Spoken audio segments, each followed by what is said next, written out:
Unaweza ukawa unaishi lakini kama hujamaanisha.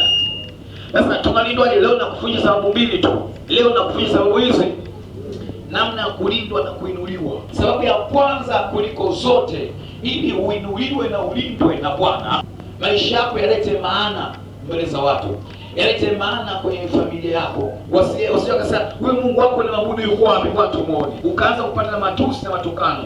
Mbona tuone ukipona wewe Mungu wako yuko wapi? Sasa kuna namna ya kulindwa na kuinuliwa. Cha kwanza, pointi ya kwanza, sababu ya kwanza ili ulindwe na Mungu mwaka huu na uinuliwe.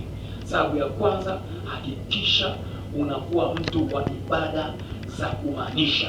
Usiende ibadani as usual.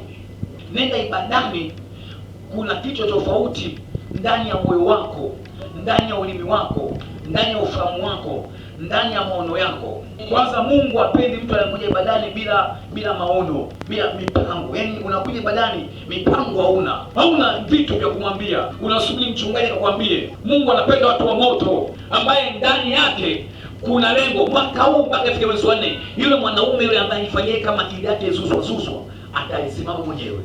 Yule mchumbangu ambaye kila siku anadai, mwaka huu atanyooka mwenyewe. Lile duka langu ambalo lilikuwa limekufa, mwaka huu litafuka tu.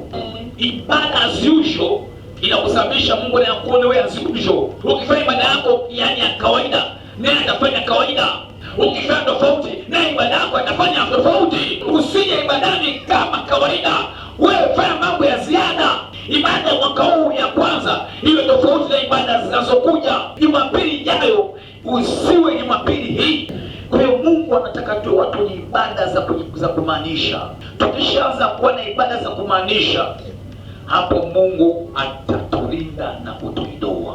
Sasa moyo wako kama umezoea kuumizwa, hebu mwaka huu kubali kutokuumizwa. Kama ulikuwa umezoea kunung'unika, hebu mwaka huu ufanye kuwa mwenye furaha. Kama ulikuwa una moyo ambao haueleweki, hebu ubadilishe.